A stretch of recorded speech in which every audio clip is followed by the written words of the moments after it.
வணக்கம். இன்றைக்கி சுவையான கேழ்வரகு பணியாரம் செய்யலாம். கேழ்வரகை அடிக்கடி நம்ம உணவில் சேர்த்துக்கிறது ரொம்ப நல்லது. இப்போ இந்த பணியாரத்துக்கு தேவையான பொருள் என்னன்னு பார்க்கலாம். இப்போ நான் கொடுத்துருக்க அளவு 4 பேர் சாப்பிட்லாம். இந்த பணியாரத்துக்கு நம்ம ஊற வச்சு தான் அரைக்கணும். அதனால் ஊற வச்சு அரைக்கிறதுக்கு என்னென்ன பொருள் வேணும்னு பார்க்கலாம். கேழ்வரகு 1 கப், அரிசி 1 கப், உளுந்து 1/2 கப், வெந்தயம் 1 தேக்கரண்டி. அரிசி புழுங்கரிசி போடலாம், பச்சரிசியும் போடலாம், எந்த அரிசி வேணாலும் நம்ம சேர்த்துக்கலாம்.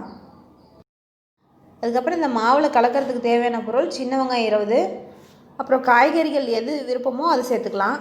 நான் கேரட்டும் முள்ளங்கி எடுத்திருக்கேன். அப்புறம் கொத்தமல்லி தழை 1 கப்.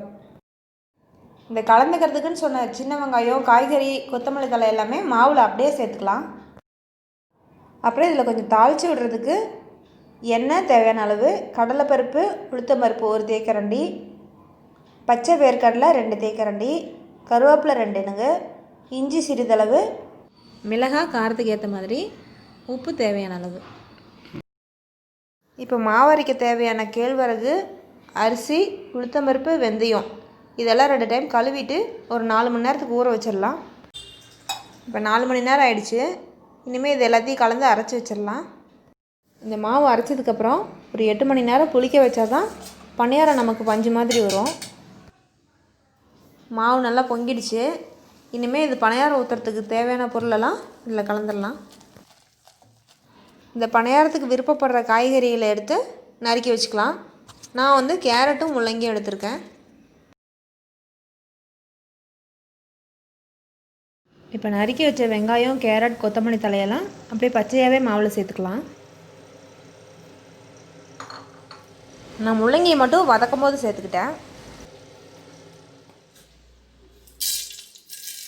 அப்புறம் இந்த கடலைப்பருப்பு, உளுத்தம்பருப்பையும் தாளித்து அந்த மாவுலேயே சேர்த்துக்கலாம். நான் இந்த தாளிக்கிறதுலேயே மிளகாய் சேர்த்துக்கிறேன். இதில் பச்சை மிளகாவும் சேர்க்கலாம், வரமிளகாவும் சேர்த்துக்கலாம்.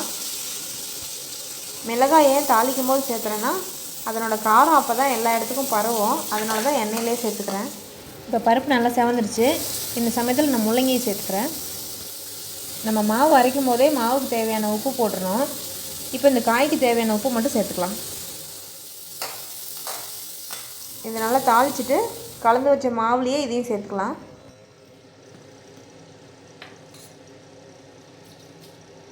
நான் இந்த கலந்து வச்ச மாவில் கொஞ்சமாக இஞ்சி சேர்த்துக்கிறேன். இது நல்ல ஜீரண சக்திக்காக தான். இந்த இஞ்சியை கலந்து வச்ச மாவுலேயும் சேர்த்துக்கலாம். அப்படி இல்லைன்னா தாளிக்கும் போது எண்ணெயிலையும் கூட சேர்த்துக்கலாம்.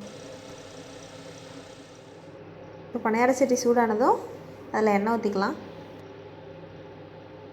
எண்ணெய் சூடாயிடுச்சு. பணியாரம் ஊற்றலாம். இப்போ இதை மிதமான சூட்டில் மூடி வச்சு வேக விட்டுறலாம்.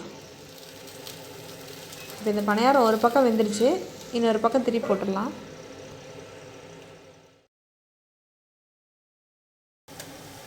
இப்போ பணியாரம் நல்லா வெந்துடுச்சு. இனிமேல் இதை எடுத்துக்கலாம். இப்போ இந்த பணியாரம் நல்லா பஞ்சு மாதிரி வெந்துடுச்சு. அவ்வளோதான். சுட சுட கேழ்வரகு காய்கறி பணியாரம் தயார். சாப்பிடலாம்.